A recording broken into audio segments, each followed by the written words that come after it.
right. Welcome once Yeah, again welcome. Glad to have you here with us. to the 2D podcast. That is two dopes talking about Doujin Ongaku. My name is Vito, I'm DJ. and what are we talking about today? Actually, my notes don't even have the name of the circle of the album on here, so you're gonna have to lead on this. Man, really? I sort of have Okay. so it's wait No, wait I got it. I got it. oh well, you got Since I picked this one out this week. We are reviewing Farewell Wonderland by Sorayuru Kansoku. It is a post-rock Toho arranged album. that's an easy label to give it, and it's. Yeah, I mean, if I were We'll just get a like little. I think we'll get a little bit more into what that means, but yeah, exactly. I guess I can If agree you with want me, that. if you want to boil it down to something that's like easily digestible and like something that people will easily get an idea of what we're going to talk about next, then yeah, probably post rock is a good opener.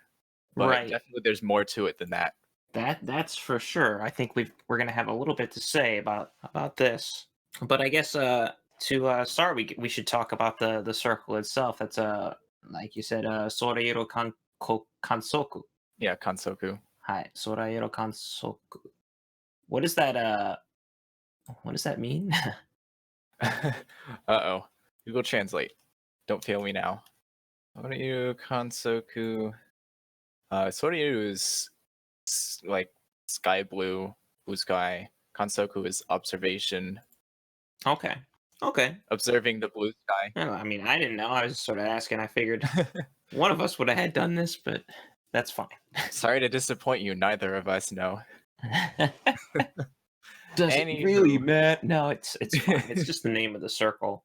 Yeah. It's like what is the but So they kicked things off in 2010.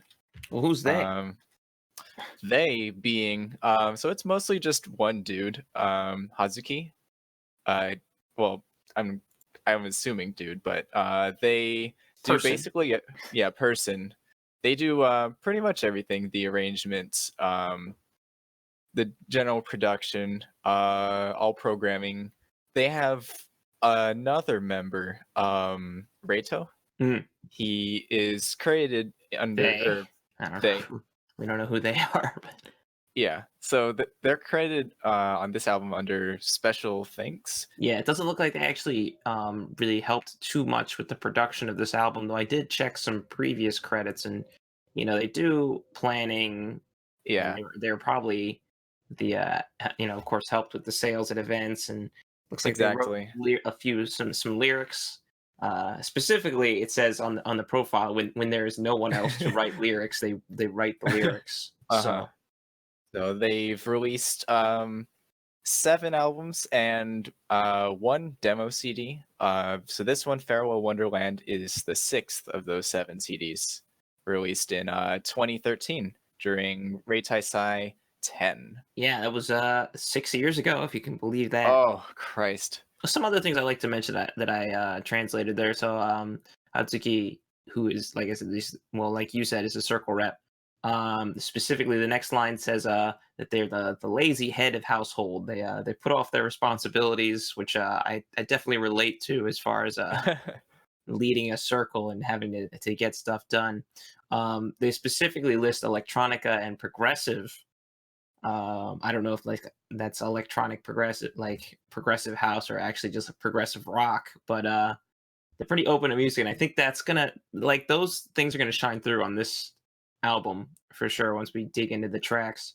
The next line is specifically that they like to think, and that please make me think, which I think is also going to shine through in quite a number of tracks on this album. Reito was invited to the circle, I assume around the same time, about 2010 when the circle was started. He likes just rock, but it's sort of open to anything. But they were just sort of helping out as far as I guess the planning of the circle stuff. They specifically write that they they kept Hazuki's brashness in check. So I guess and he was well they I said he, but they are proud of their ability to translate Hazuki language. So I guess definitely an integral part of this circle in that case. Yeah, I guess taking Hazuki's crazy ideas and making them more palatable, I guess. Keeping them in Um, check. Not musically, because it doesn't seem like Reito really had any like involvement specifically for this album, but probably not too much for the other ones. But I think as far as just planning of like album design, like the graphic design and stuff like that. Yeah, something to that degree. I checked the credits of say like their second Mm, album, Canopus. mm. Reito is credited as logistical support, like in English. So Right. So like what? that Yeah, kind of like it's hard to do everything by yourself. So it's nice when you can have someone else to take off, even a little bit of the work. yeah, and so they have been there from the We need to start. trust someone else to handle that. Both members are actually still active on Twitter, even though there haven't really been any circle activities since the end of 2015. It looked like maybe they planned, or Hatsuki planned, maybe to participate in Rei Taisai 13. 3 years ago, three, 13 or 14, back in 2016. But I guess that never panned out because they never the website has not been updated in over 3 years, almost 4 years.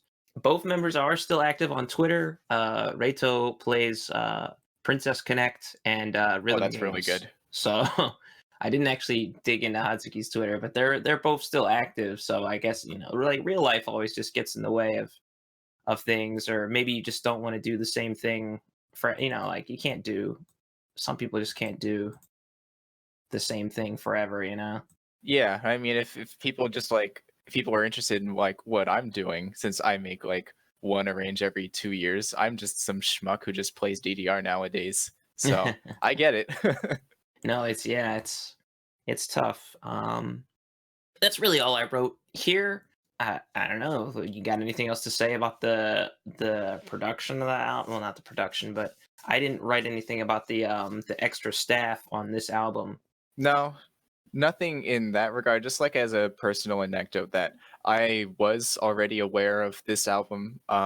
Like not when or like around the time it was released, but Mm, at some point I happened across it. I guess when I was poking around for more Toho post rock circles, right. and And this would have been what, like 5 years ago ish, 5, 6 years ago. yeah, exactly. And so, me not really having like the means of purchasing albums, from where I'm based, I sort of just like had that on the back burner, kind of like with Retractables Mm, EP. mm, So they did table the first time we went to Japan, which is summer 2015, right. Comic Cat 88. And so I did swing by their booth and I picked up this and Passage, their last album that Their they last album, their had. original last album. Yeah, exactly. Wow. Yeah, I mean, good. I'm glad you picked this up because spoiler, I think this album's really good. So it's really serendipitous that you picked it up. I'm gonna just sort of recount the story here, where you're like, oh, where you decided to pick this album to review, and I'm like, well, I've never heard it before, and you're like, dude, you favorited this album. You have heard of this album. I'm like, no, no, I haven't. I looked at it. There's like 7 likes on it right now, and you're the first one, and I'm sort of right behind you. So clearly, I've heard the crossfade before. I probably listened to it at about the same time you did. You literally probably tweeted it at some point, I'm sure. and I listened to it from there. Like, oh, this sounds interesting, and I just liked it. So I just thought that was funny because your reply, you actually killed me in the chat. You're just like, dude, you. I see you favorited this. I You've see listened to your this your blog. before, because I was adamant. I had never listened to this before, and I probably only listened to the Crossfade like once 5 years ago. So Yeah. And I mean, when you're firing off those likes, you don't really you yeah, can't really seriously, keep track of all of them if you don't listen to the full thing. that's my excuse. Anyway, uh, But I thought that was funny. Like, dude, you favorited this. You're right next. Your icon's right next to mine. Um, but yeah, there's quite a few extra staff members on here, and I didn't really dig into that, but you have specifically a person who is credited just for voice acting, the artist, of course, who did the album art, the vocalist who did the three vocal tracks, and then I guess the lyricist, who is also credited in the special thanks. There's quite a few members. I'm not going to translate their names. There's no links to any social media or anything. So who knows if they're even active in doujin music anymore.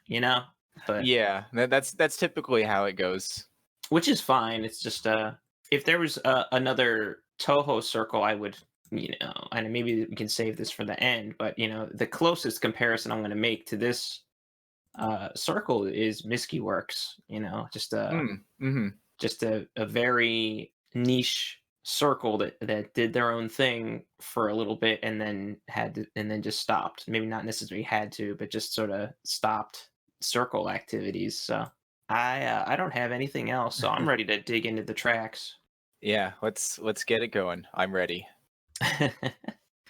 So I'm not gonna put an audio sample of the intro track on here because it's not in the crossfade, I believe. But the first song is called Tape, Kiroku, which it is an original just intro track. Kiroku is a record or the minutes or a document, just like that kind of meaning. Yeah, kind of like a chronicle or something. Yeah, exactly. Okay, that's a good word for it. Actually, I was thinking of like a word to use, but that's exactly it. I was curious, like what your opinion was of well, not your opinion, but what you think that noise at the start, at like the very start is, because I've definitely heard that before. It sounds like a sci-fi radio or something. Like, Yeah, what is that? That's as best as I could put it. Some sort of like sci-fi. I know, like you would strongly associate that with like aliens, I suppose. Yeah, An alien transmission. Yeah. I don't know where or how the sample itself is produced, but yeah. But it just starts off with that kind of frequency, and there's some like pausing and glitching. It's a really actually a really good way to open up the album. Yeah. Sort of gets you set up for what's coming, because it really, I mean, especially on subsequent listens, you're like, oh, okay, I get it. This is a good way to start the album. Yeah, I really would have liked, I think this is, like you said, it's a great opener, but it really makes me want or wish that I could hear, like, I suppose, like the full version of the song that they've like, if there is a full version of the song that they're only giving us like 30 seconds of, like, it's so good. And I know that's, I strongly feel that there is, like, it comes from it is a Toho arrange of some sort. They just haven't like credited it. Yeah, actually, yeah. I wonder. Huh. Yeah. It's not the same singer who sings on this album, is it? No, I think. Or like, you think it's just actually someone else's Toho arrangement? That'd be kind of funny. That they chopped up. It might be. I wonder if could it be would be it. rude to like just tweet it Hatsuki, be like, hey, the intro track of Farewell Wonderland. What song is that you sort of spliced up? I'm interested, but Well, you have the album, so if you tweet a picture at them and be like, hey, I have the album here, because there's nothing in the liner notes, right? No. Okay. Are there lyrics in the booklet, by the way? Yeah, dude, I sent it to you. Oh, okay. Duh. I didn't actually look at them. Oh, you know what? That's okay. Oh yeah, look at that.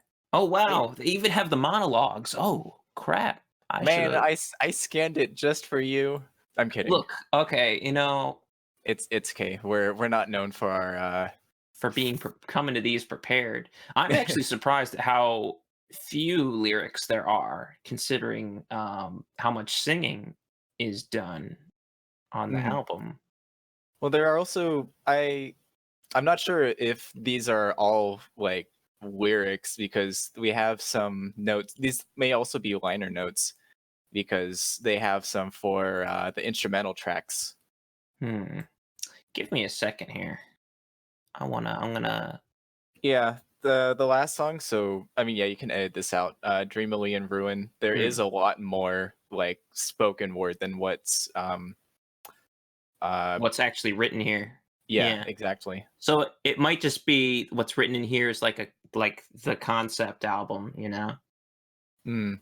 Yeah, I suppose what's here is like the yeah, like you said, the concept behind the song. Beside the songs in general, I think, because like there's definitely more lyrics being sung in songs 3, 4, and 7, and there's more monologuing in this song than what's actually written in here. And some of the songs on the album are just full, straight up instrumental, no words, no monologuing. So I think that's the intent behind these things. And if I was a smarter man, I would have tried to dig into the meaning there a little more. But I think the album is good enough on its own without me, oh, Right. excuse me, having to do that. Right, right. But that's the intro track. I mean, I think it's a good way to start it. And I think you should just tweet a picture of Hazuki because he is active on Twitter. He Just tweet a is. picture of you holding the CD and be like, "Hey, I was just curious, what song did you sort of cut up for the intro track of This this sick album, album, Farewell Farewell Wonderland. Wonderland?" If you feel like it. Yeah, I might. But I think we can move on to the first real, quote unquote real track, right? Yeah, let's do it.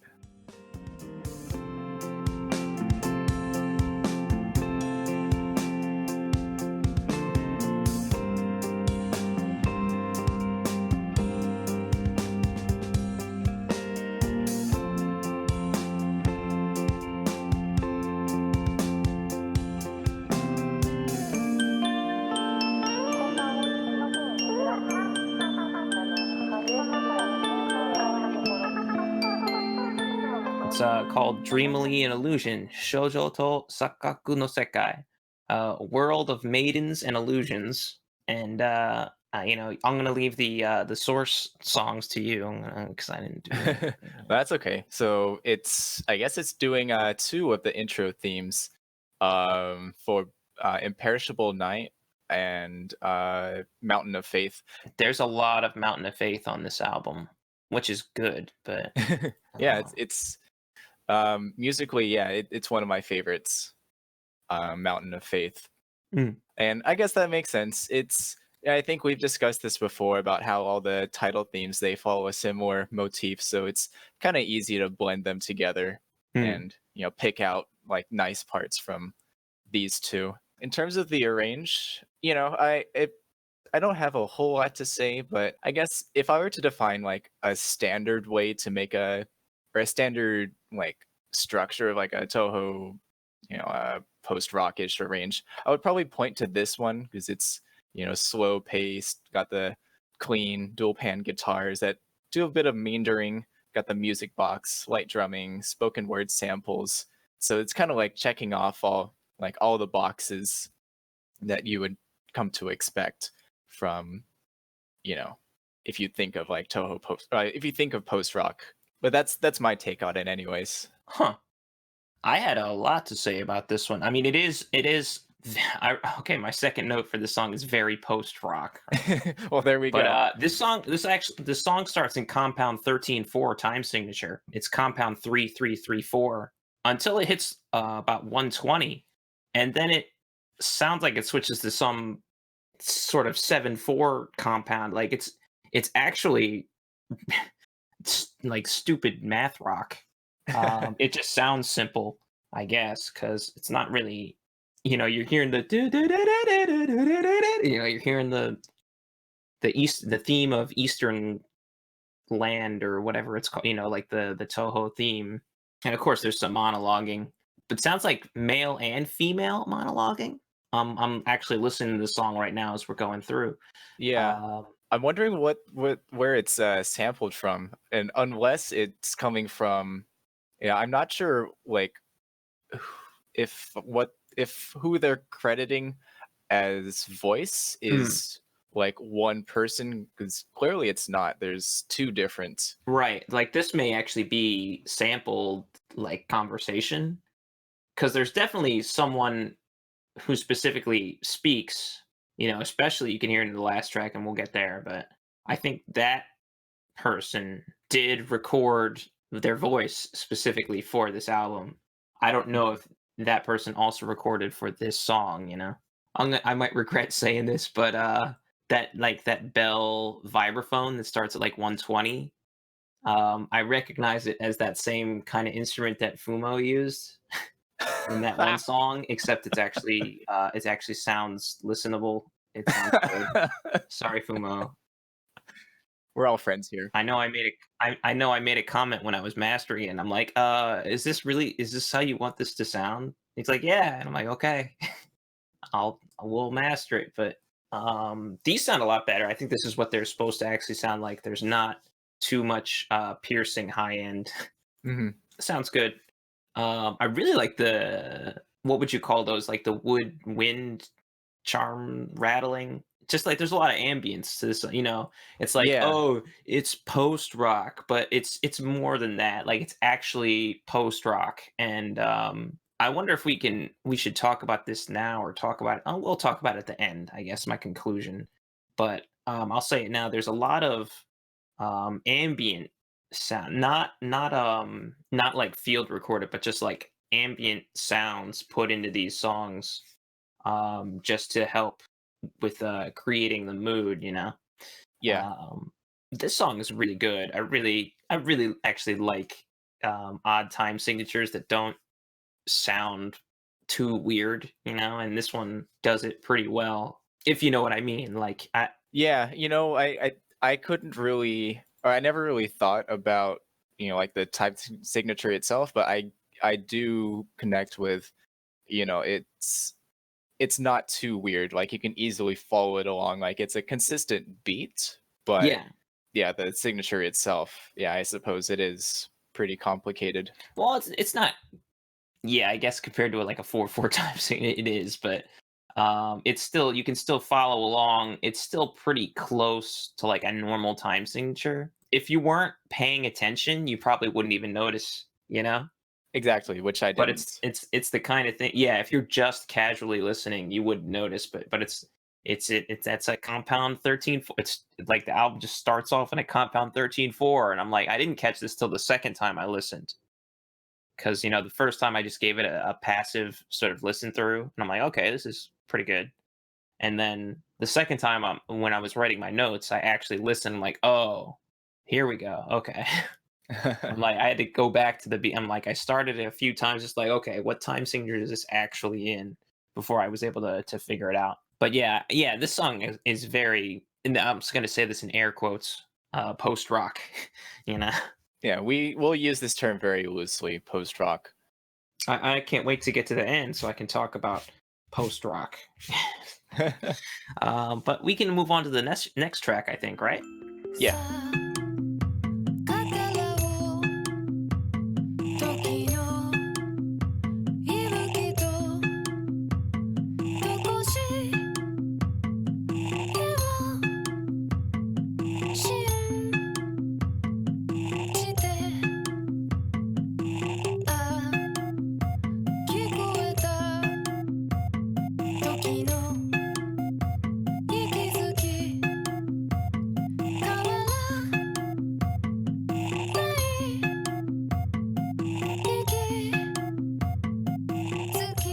It's called Silent Prayer.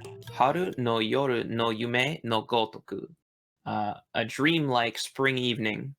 Or you could literally translate it probably as just like a spring evening dream, which is really stiff. So I'd say it's a dream-like spring evening is probably a good way to put it. Gotoku is just like, or as the same as, Okay.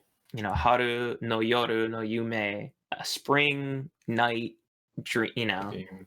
no, Okay. yeah, the spring's night's dream, so a dream like spring evening is probably what I would, if I had to officially localize it, that's probably what I'd want to say. Yeah, it sounds a lot like cleaner that way. Hmm. Yeah, so this is an arrange of the stage 3 theme from Mountain of Faith, Hmm. the Gensokyo, the Gods Left. With this one, now we're this is our first encounter with the vocalist, Sato Sanae. Hmm. What do you think of it? Well, the first note I have is that this song starts in compound 5/8 plus 6/8. Oh my god, again? Jesus Christ. That took a few minutes for me to figure out that it was 11/8 compound time, with the vocals, because the vocals come in right away too, right? Hmm. Like she's singing in the 5/8 6/8, and then I think after the first few lines, you get some noises thrown in there, some straw slurping. Her voice is really nice. I didn't write this as a note, but it's a good voice, especially for this style of music. And I guess this is a good place as any to say the mix is pretty good. Hmm. Everything is mixed, well together.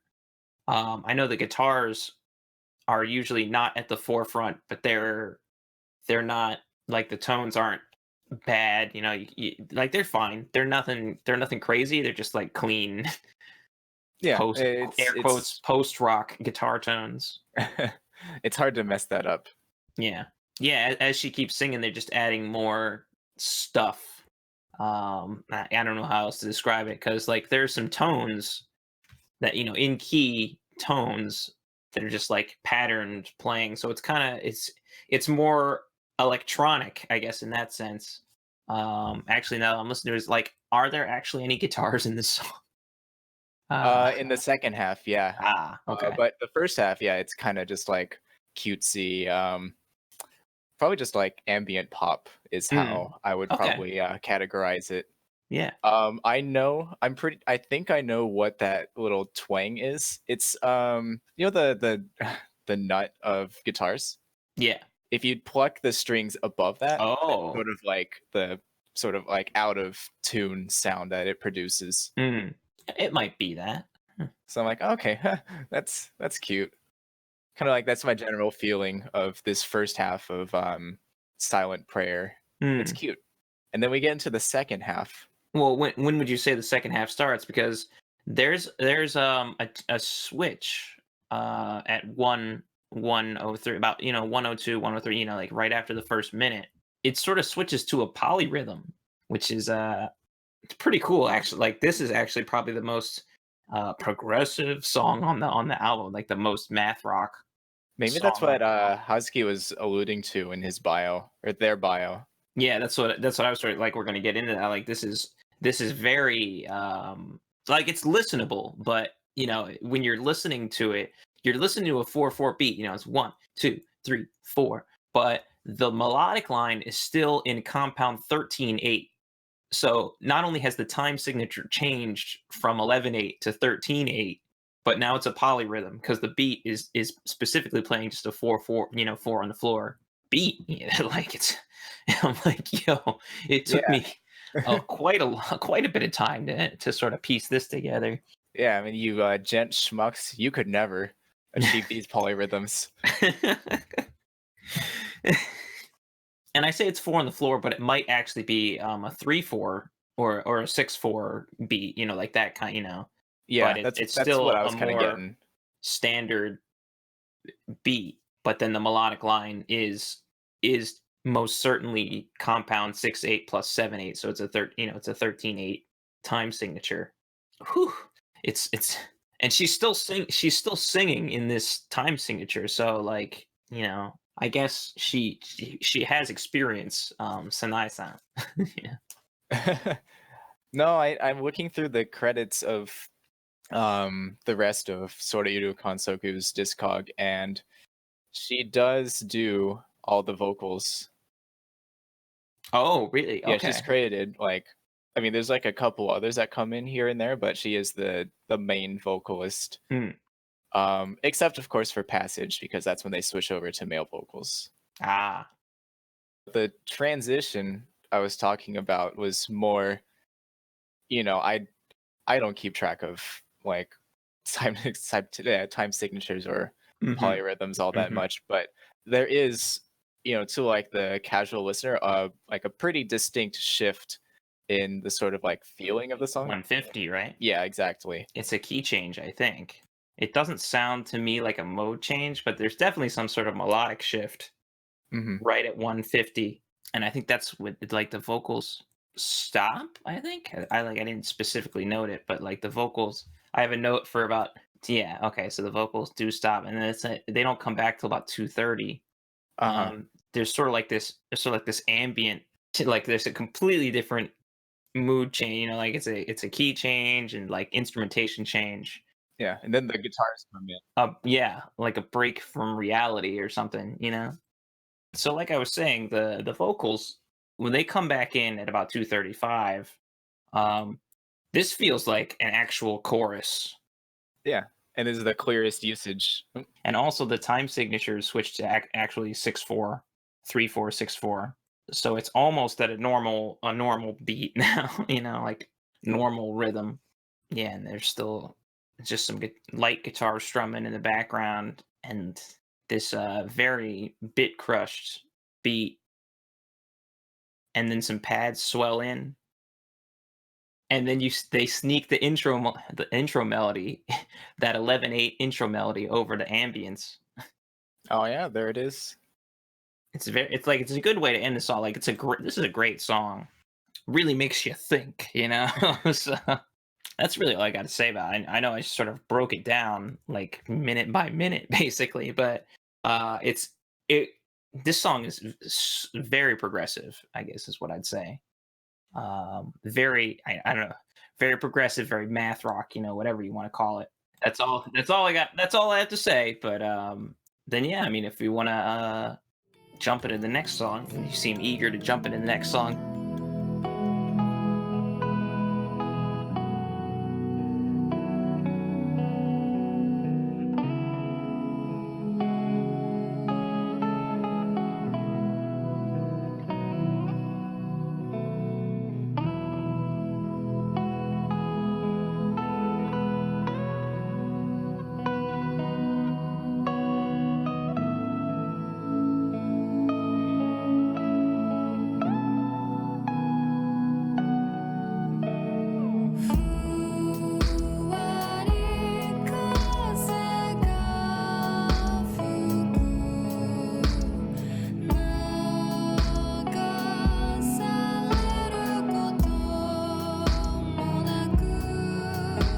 Singing in the breeze. Kamigami ga aista理想郷, which is I guess a sort of a throwback to the previous song, the source song Kamigami ga aista gensokyo. Oh yeah, it's literally the same. Well, no, it's the utopia loved by the gods. It's a risokyo, not gensokyo. Man, I am just screwing up today. No. I mean, it's pretty close, and we're actually, of course, it's a candid. I know I don't know the actual preded thing, but it's a candid friend arrangement. Hook me up with the source song deets, because all I know is I can read candid friend. All right, it's That's it. Akusagawa Ryunosuke no Kappa, Candid Friend. It's stage 3. Kappa. Kappa. Fine. Kappa. It's Nitori's theme. Kappa. Kappa. So this song starts, for the first 35 seconds, you get a very cute major key music box arrangement of the source song. I mean, I guess what you call the actual song kicks in, which and then is the actual song starts with dark, swelling pads and post-rock ambience, the deep, just into the depth pads, just like you feel like you're falling into an abyss. that really runs counter to the title. Singing it. Yeah, I mean, yeah. No, I know you're joking. I'm only half joking. I actually did write dark, swelling pads because this song is still in major key. You can even hear it like in the the post rock guitar that's like that's just quietly playing with these swelling pads. The song sort of builds. Yeah, 2:30 there's some choir ahs. Like or, they're sort of layered into the pads. They sound amazing. I'm gonna say that. Well, these two, now we got. I'm listening to the song right now as I'm talking about it. But you got, you're adding more guitars, and then those choir ahs come in, and then finally at the 3 minute mark, the vocals come in. They're just, that melody helps put it back into the context of the major key. And then you have like, what would you call this? Like what kind of beat would you call this? I don't know at all. I mean, it's I guess it's just a simple beat. It feels kind of like, yeah, I guess I wouldn't call it anything. It's that boom, Yeah. boom, But it's not like a standard like snare that you would come to expect from. No, that's what I guess downbeat. that's what I was trying to ask about, because it's an electronic, like it's very There's he's still keeping his electronic influences like in the song. I actually, now that I'm thinking about it, I don't remember a lot of specific instances where there were a lot of drums, like acoustic drum samples. It's all electronic drums, and even those are sparse. Now that Yeah, I I mean think you about get a it, little there's bit not a in lot of percussion on yeah, this you get album. that in the second track, Dreamily and Illusion, but again, that's pretty like restrained. Not a lot of drumming at all. Hmm. It's a really slow and moody song.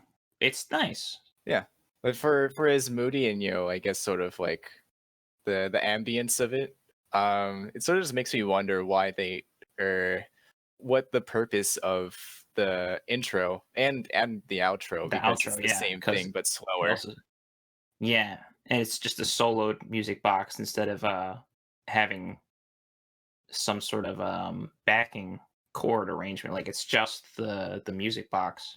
This song actually feels shorter than it is, which is I think a good thing, because it's not a short song. It's like 5.5 minutes long, but it feels short because it's a really good song. Yeah, I really like it. I think the one thing that I wrote, that having listened to parts of it now while I'm talking about it in this review, I wrote that the lead melodies really put this song back in context, as it's in the major key, but it's so slow and moody you might be tricked into thinking it's not. I don't think that's the case anymore. No, it's like it's very clearly in a major key, but it has a mood, like a sort of somber mood, I guess. Yeah, exactly. These next two songs, I guess we'll talk about the first one.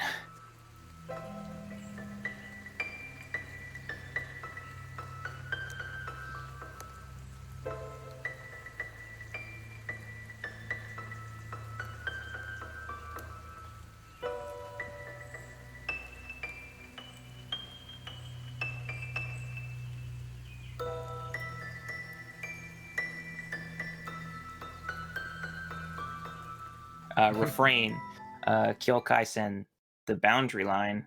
What is this an arrangement of? Because I mean, this looks like it's a Tengu no something. Right? Techo. Tengu's netbook, Miss Netbook. Tengu's notebook. My bad. Mysterious note. So instead of so this is the title and menu theme of Shoot the Bullet, which is interesting Ah, because I was wondering, that's tangential to Mountain of Faith, right? exactly because the lead character, Is yeah, this the one that Aya, or is it that's Aya. okay? Yeah, Or is so it I Hatate? was I'm like, is it wondering. Aya or Hatate? You play as in this one, but This one is Aya. yeah. Double spoiler is Hatate. Double spoiler. Okay. So I was wondering, like, why choose Mysterious Note? In following like the pattern of using Mountain of Faith themes. I thought it was interesting that they used Mysterious Note instead of Mysterious Mountain, which is Aya's theme in Mountain of Faith. Mm. But we'll get to that later because it does show up. yes, it does. I just noted that it said it's a Tengu song, so I'm like, oh, okay, so the only Mountain of Faith is the Tengu game, so I'm like, Right. so I figure, okay, that's probably the intent here. So you really could say this album is themed, even if it's not all from the same game, Hmm. This song's pretty short. It's just repeating the source theme with various different instruments, and in various octaves. Like you get like some very Super Nintendo like style samples and like extremely high piano octave, just with all this rain ambience. Like the rain is just this rain sample is just constant. Yeah, and I think for me, I guess like here is the first instance of connecting. Oh yeah, so it's connecting the ambient, background sample to, I guess, the theme, I guess you could say, because you do fight Aya like as you're above like a river or a waterfall, Mm. and then later on, I guess Oh. spoilers, fall of fall, the prevalent sample is the crunching of leaves. So Mm. yeah, here's where it's sort of like clicked that. Yeah, I wonder now that you've said that, is this supposed to be rain or a waterfall ambience, But I guess the most important part of this song is that at about 150, they go back to piano and it just starts to fall out of tune, um, which is great. I love it. Just like not even playing the wrong notes, but like the piano, it just seems to be out of tune. And then they start to play the wrong notes at the end. Yeah, it's really it just all falls apart. It's such Yeah, a like stark contrast from like the I wouldn't from the say songs monotony, before it but for sure. yeah. And then there's just a little vocal sample or recording. Mhm. In the same vein as where did it show up first? The second track, Dreamily an Illusion. そして季節が変わっている. And so the seasons changed. Oh, I get it. Silent Prayer, the third song, was a song about spring. Uh-huh. I'm going to make an assumption that maybe Singing in the Breeze was about summer. This song is about the change of seasons because the next song is about fall. That would make sense. It would make sense, but I'm just saying. This is something I just caught because I wanted to actually listen to what she was saying at the very end of this song. Refrain is just saying "soshite kisetsu ga kawatteiru." And so the seasons are changing. The seasons changed. Otherwise, there's not really much else to say about this song. I think it really is just repeating the source melody on top of water falling, whether it's rain or the waterfall, like you mentioned.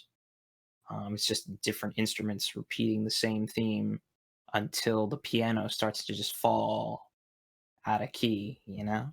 Yeah, there's just the one thing I wanted to say is Mm. that I would have liked for them to continue to like let the piano decay instead of cutting it off like a few seconds after the vocal sample. Mm. That's just my thoughts on it. Right.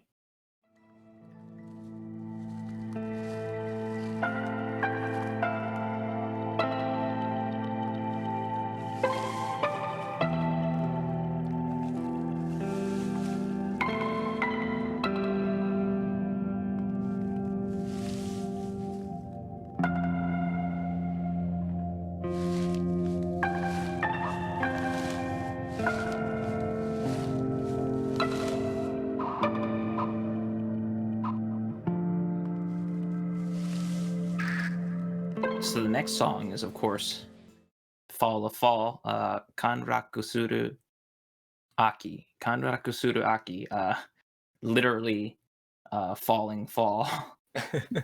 Kanraku is like sinking or falling.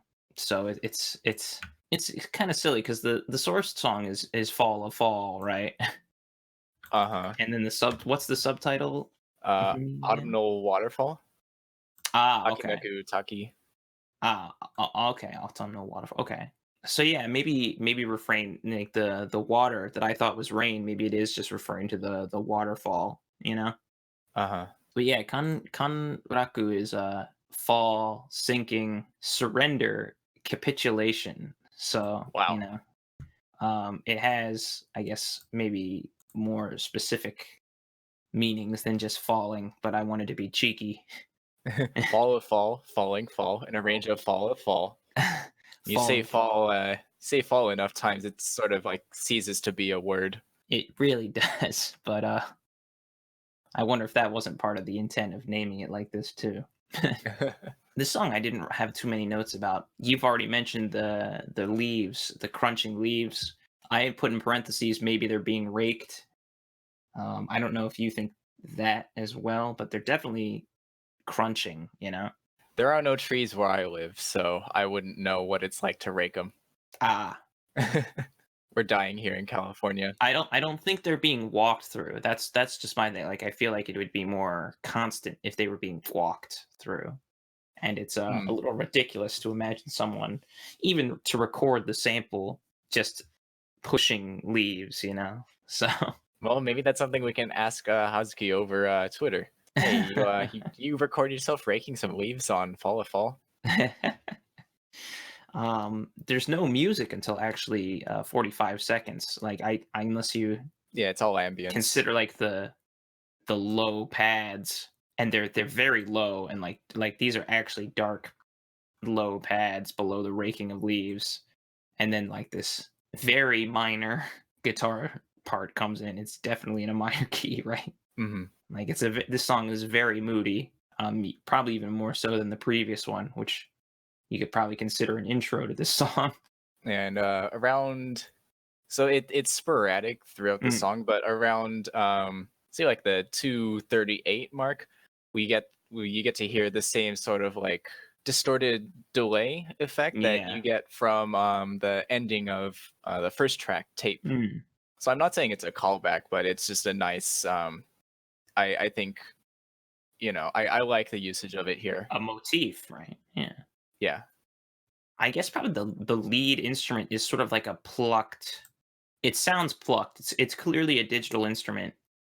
Yeah, probably some kind of like plucked string, maybe like a violin or something with heavy, delay and reverb slapped on. I'm not even sure if like it's trying to emulate the plucking of a string, but it's very synthetic. It's I think like it just sort of adds to the just like the I keep saying dark, but the dark ambience of this Dark, song. moody. Like it's this song is definitely probably the moodiest song on the album for sure. It's good. It's good. I really like it. So what it reminded me a lot of. So are you familiar with World's End Girlfriend? Not specific, not particularly. Okay, so I guess for context, he's a done a lot of like different genres, primarily like electronic, and I guess you could say post rock. Mm, That's again like what a lot of fans pigeonhole him into, but he mm, does obviously a lot more. In 2002, he released an album under a pseudonym. Wonderland Falling Yesterday is mm. what he released it under. It's really it has the same sort of mood as what Fall of Fall is going on here. Like moody, a lot of like sporadic, like glitch samples, and like this sort of like haunting atmosphere, really. And so Mm. that's what it strongly reminded me of. And Oh, since Hazuki has noted that they, like electronic and, I guess prog to whatever extent or to whatever they're referring to by that. But mm. I'm curious whether they were influenced at all by, World's End Girlfriend and his various projects, because that's what it strongly reminded me of. Really nice arrange. I like Fall of Fall as is. I mean, this album is just one good range after another, right? Uh-huh. Well, we'll see with this next song. Spoilers. I think it's good. um,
'That's Farewell Wonderland, Risokyo no Gento, Winter in Utopia. So once again, they're referencing Risokyo, which is literally Utopia or Arcadia.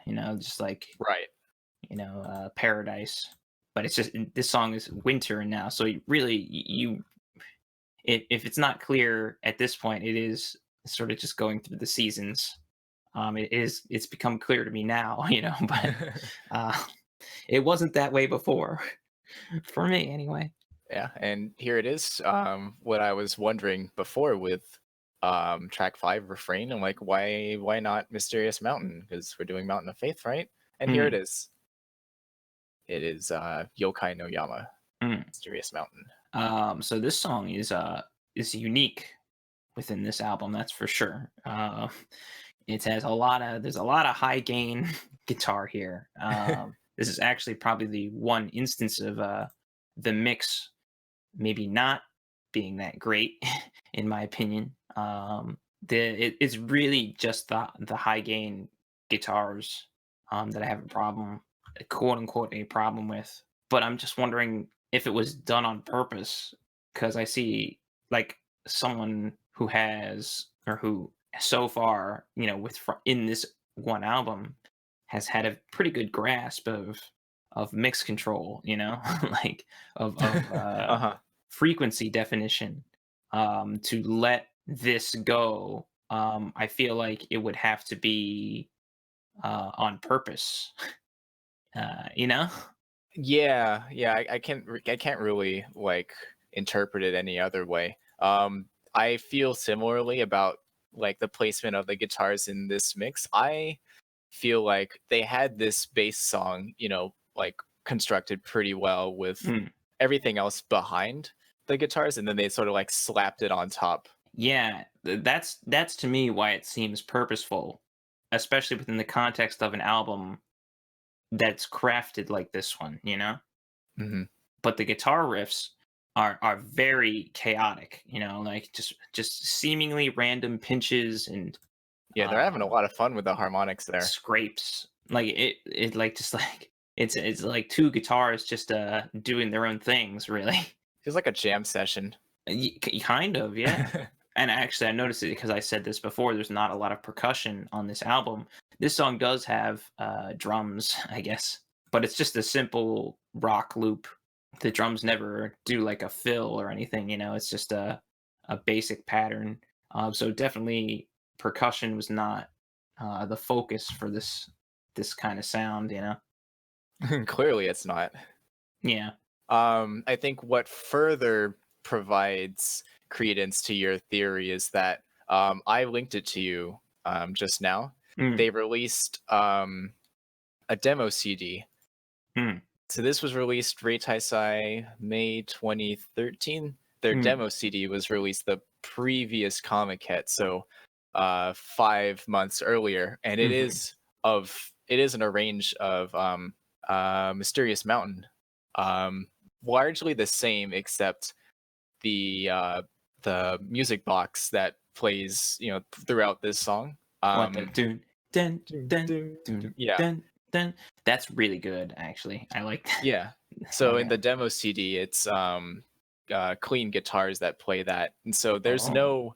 there's no high gain at all in the demo, Hmm. and it sounds like very similar to this one. Oh. And yeah, check it out after we're done here. But I vastly prefer the demo version to Really? what's going on here, if only because I just I'm not a fan of the high gain guitars. Huh. I'm gonna listen to it right now, but Yeah, it's the go for same it. song. It's the same song. Yeah, like the vocals are the same.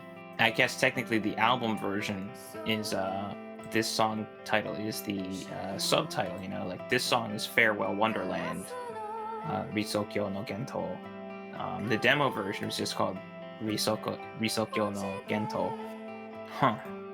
Oh wow. Right? I'm not like imagining things, right? Okay, if we can get this demo version, I want to listen to the whole thing. But using these the bongos in the demo sound amazing. Yeah, exactly. Hmm. So clearly the high gain was purposeful, but I'm just wondering to what end, you know? Hmm. Probably if you consider this as, like I guess A concept album. yeah, like approaching the end of Of Paradise. yeah. Because spoilers, the last song, Dreamily in Ruin, Shoujo to Garaki no Sekai, World of Maidens and Rubble. I guess in that context, this song, Farewell Wonderland, is the utopian winter falling apart. That said, this song is probably the most straightforward song on the album, I think. hmm We're still talking about Farewell Wonderland, by the way. Yeah. It's just you had the dun dun dun, and it's just like verse, instrumental break, and then next verse, and like in that regard, it's pretty unique. So even with the high gain guitars being the way they are, I can't hate it. Like this song is definitely unique in an album of unique songs and sounds and textures. It's I can't hate it for that kind of creative choice. Yeah, and now that you've put it that, like, if you've made the connection to, like it being a concept album, I appreciate the artistic decision to put the high gain guitars. I don't like how it sounds, but I get it. Yeah, I'm wondering if I really do think it has to be purposeful for them to sound the way they do. So at odds, I guess, with the rest of the album and hmm the mix of the rest of the song itself. Um they're just so they're very in your face. I still like it, but now I do want to hear the full demo track. Shoot, where can we get it?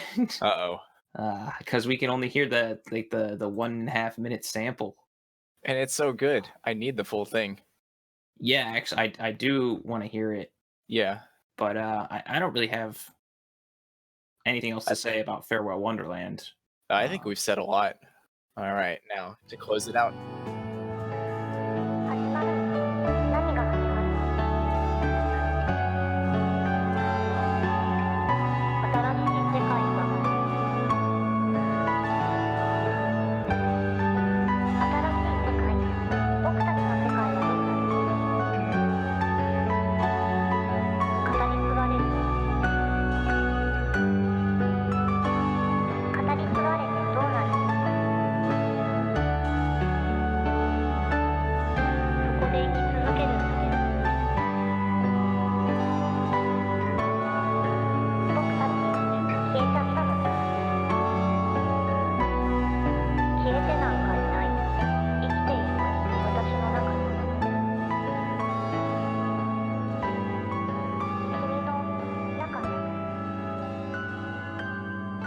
then I mentioned it already, but last song, Dreamily in Ruin, Shoujo to Garaki no Sekai. It's a callback to technically the second track, but the first real track, which was Dreamily in Illusion, Shoujo to Sakaku no Sekai, World of Maidens and Illusions. Well, the last song is a World of Dreamily in Ruin instead of Dreamily in Illusions. It's Shoujo to Garaki no Sekai, the world of maidens and rubble. Garaki is literally wreckage, rubble. I guess the Gensokyo has crumbled Yikes. or collapsed, and all that's left is rubble. It's a world of maidens and rubble. So But for what the title, the sort of Mm. like feeling it alludes to, the song itself is really like, I guess you'd call it like uplifting. Oh, it's definitely. This is a native. I could read this one. It's the native faith arrangement. It certainly has, out of the context of the album, it certainly has the end of the album feel, Yeah, or even like absolutely. the end of a game. Like an epilogue of sorts. Yeah, there's church bells samples just to provide some ambience, and you have like the handbell leads. It definitely feels like an end roll, Uh-huh. And here we have the spoken word samples like persistent throughout the song. Yeah. Have you noted down like, or have you made note of like what they're actually saying No. as you've listened? Nope. Oh, okay. But I Uh, will read what's written here at the end in the booklet you sent over because I can read it. It's saying, "Kimi to isho nara kanashiku nai, samishiku nai, kitto suteki na sekai ga matte iru n da. Sayonara." It's if I'm with you, I'm not sad, I'm not lonely. Surely there's going to be a wonderful world for us. mm. And the ending lines of this track, it's not listed in the booklet, but it's like sa iko atarashi sekai e. So, Hmm. let's go to the new world. Yeah, and there's definitely I feel like not sayonara, but like bye bye. I hear like Yeah. a bye bye at the end. Hmm. I feel like this was probably specifically recorded for this album, so it's probably the person credited for voice acting. Yeah, absolutely. Never mind, it's Deki, no Sekai, whatever. So I'm wrong again. Big whoop. What kind of sekai? Oh, it's I think now that I'm listening to again, it is Tsuteki, not Atarashi. Oh, But in like Suteki. all my years of listening to it, I always thought it was Atarashi, but Mm. oh no, there's Atarashi in there. I kind of want to just transcribe it in full. There's left and right panning too. There's different people speaking, like it's the same voice, but there's different. Yeah, there's definitely a conversation between two people. Yeah. And then and the handbells just coming with the native faith. Den, da, den, da, Yeah, it's that like, rules. it's so good. Right when they start saying, Kimi to isho nara kanashiku nai, samishiku nai, kitto suteki na sekai ga matte iru n da. I get chills listening to parts of this album. It's just it's put together very well. It's definitely a concept album. Yeah, really, really fantastic, really pretty arranged, and it uses one of the. I I I get the feeling that basically like the extra stage of like every Toho game has turned out to be really like iconic. You have like UNO Mm, and Necrophantasia, mm, Reach for the Moon, um, and Native Faith here. mm. So it's just really, really good all around. No, I can't really say anything. The only thing that is like I would nitpick just a little bit is that the bells are kind of like loud. I don't think that at all. I think that's the point. Church bells always remind me of wedding bells, which is obviously not what this is alluding to or anything, but just like that kind of I guess that kind of happy occasion.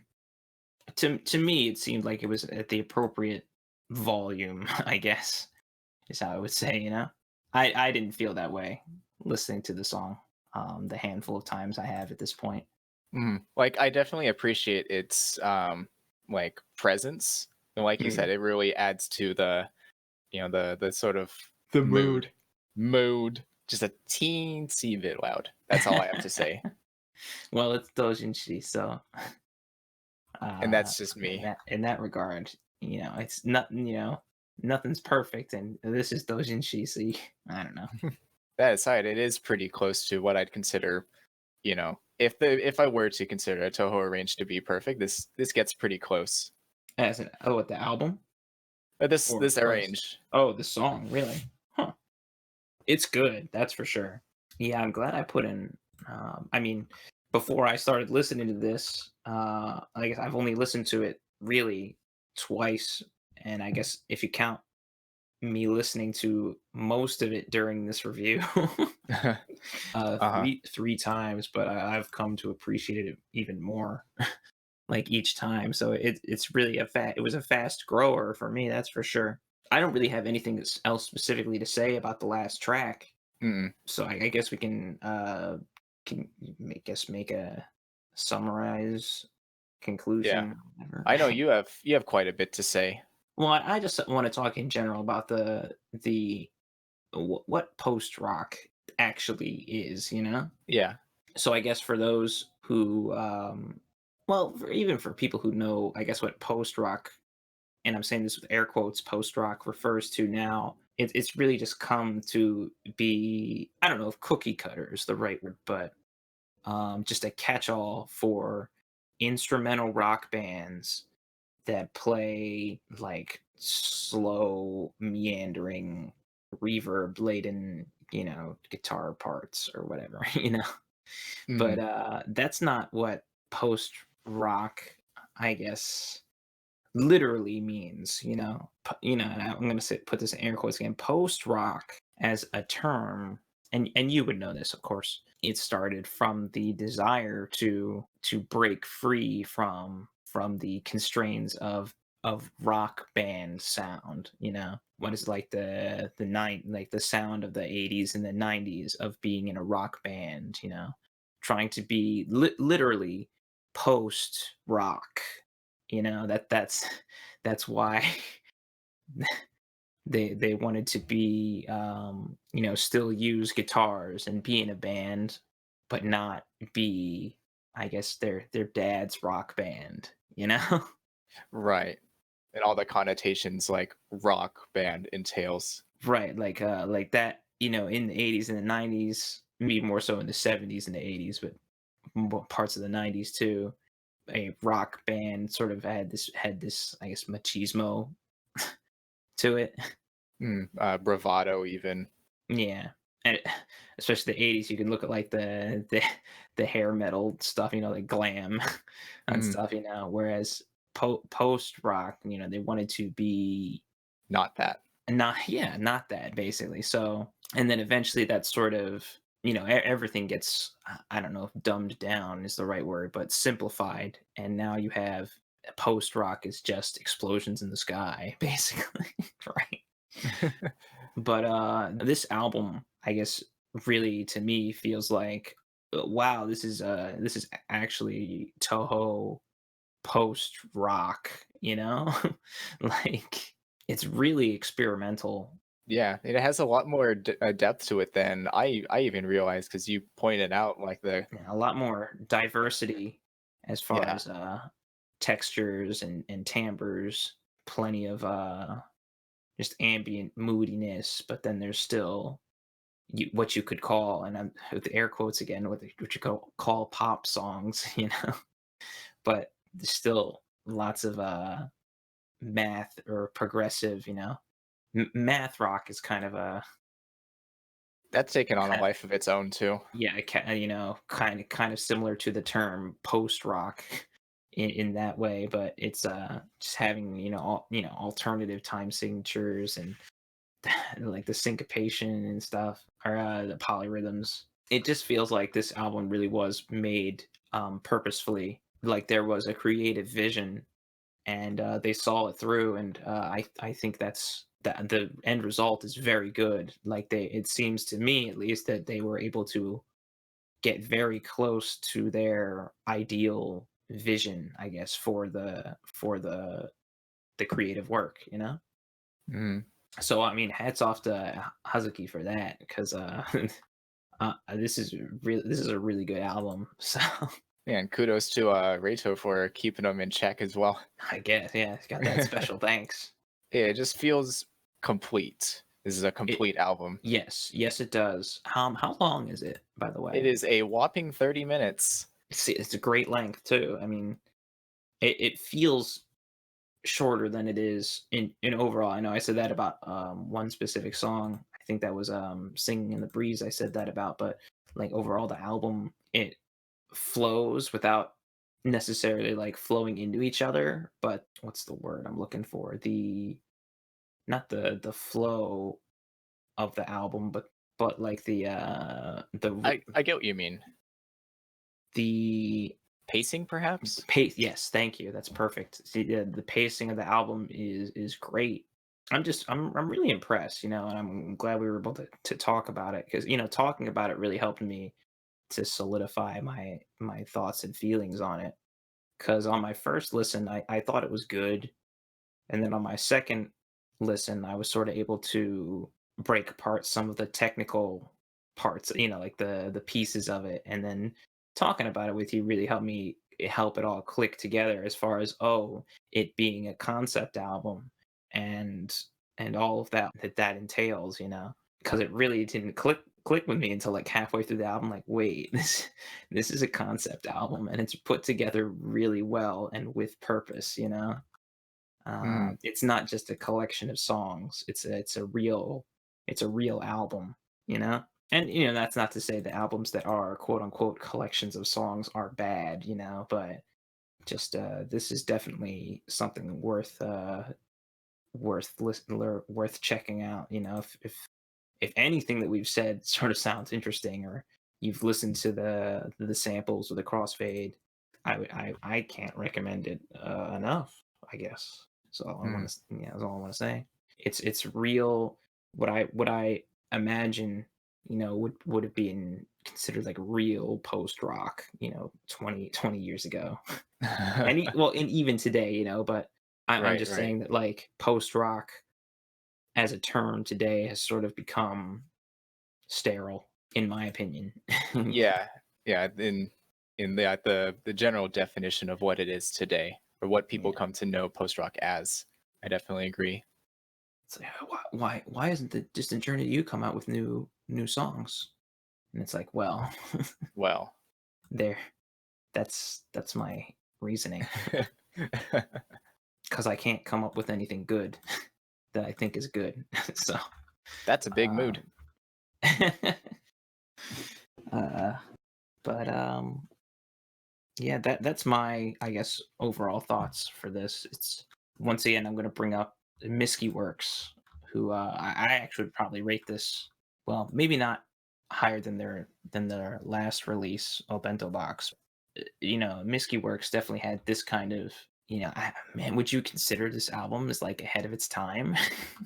I would. I mean, it came out in 2013. In terms, I wouldn't say ahead of its time.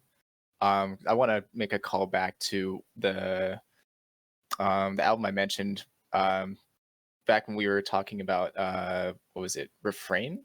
Right, I think. World's End Girlfriend or something. Yeah, the album Enchanted Landscape Escape that came out in 2002, and that's something that I strongly connected to, Huh. Refrain. So I wouldn't say it's ahead of its time, but I would absolutely say that it's doing what no other, it's entirely unique in what it sets out to do. That's definitely true. I'll agree with you there. I have not heard a Toho album like this before. And I think it's just such I wouldn't say a shame, but it makes me really wish they had kept going in this direction because this is a really really special album.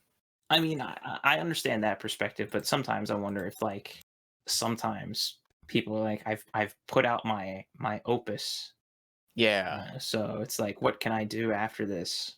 yeah, I definitely understand. And not to say that like this is the greatest thing that they made because obviously they came out with an original album after this. And actually the first song on it, I believe, came out years before they put out that original album. So like it's not like they just we have original songs now. it was like a year and a half before they put that original album together.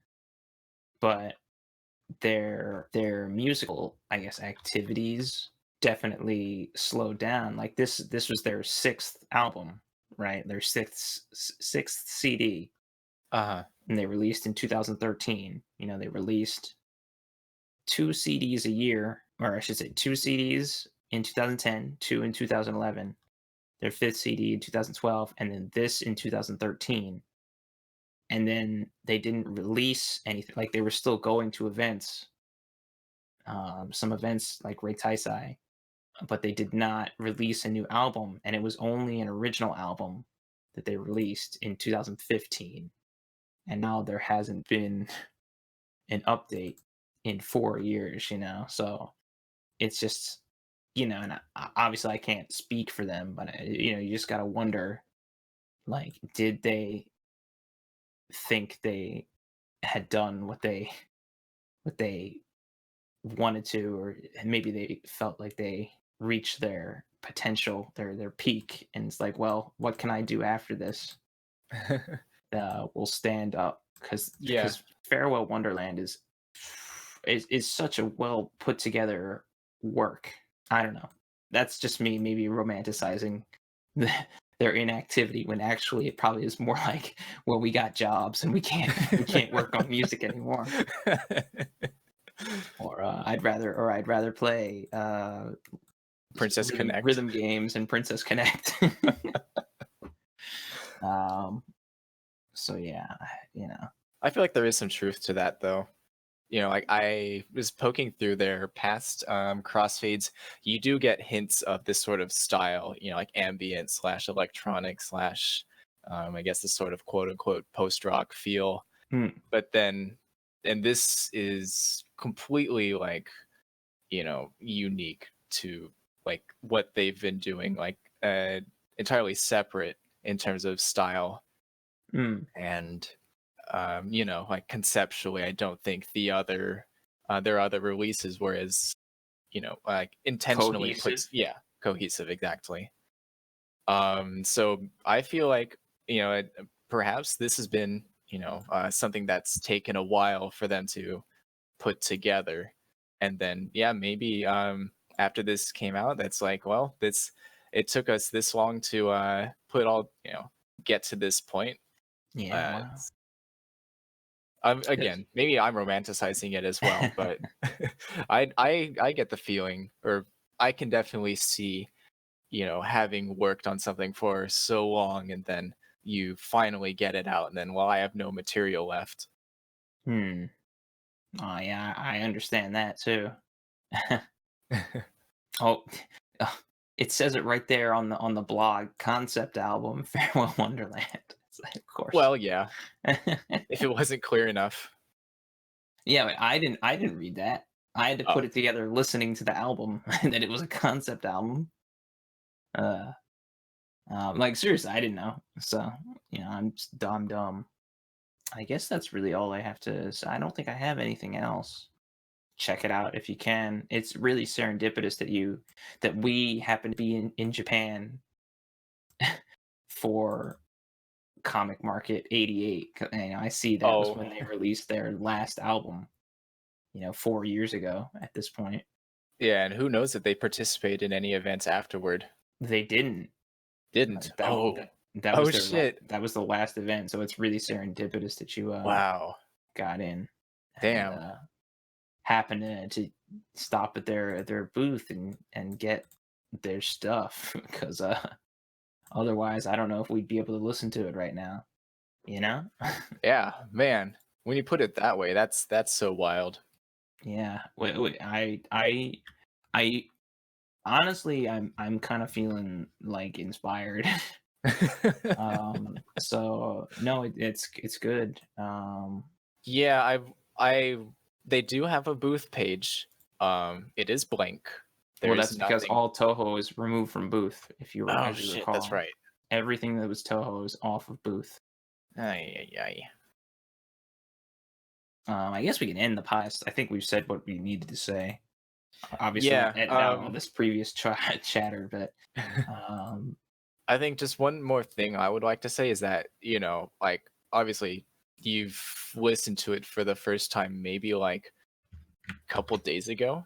Yeah, pretty much. Yeah. Yeah. And I've had this for, 4 years, listening to it on and off, listening to the last one in particular, the last track, Mm, Dreamily and Ruin, like mm, over and over. I can distinctly remember that. But now just being able to talk about it and getting a second perspective, and just making the connection that it really is a concept album, it brings a new level of like appreciation for not just like this album as a whole, but like each track, in knowing that there's like context, there's significance to each mm. one in the overall narrative that they've crafted here. So yeah, just really nice, really Well, nice. Even if I mean, that's why we do this, so that we can discuss doujinshi, yeah, doujin ongaku. the way that only two dopes know how. And truly, the only way two dopes know how. Yeah, I think I've said everything I needed to say. So, thanks again for listening to our podcast. I have been Veto, I have been DJ. and we will see you next week with All right, with the thing. take care, be well, and we'll see you soon. Peace. Peace.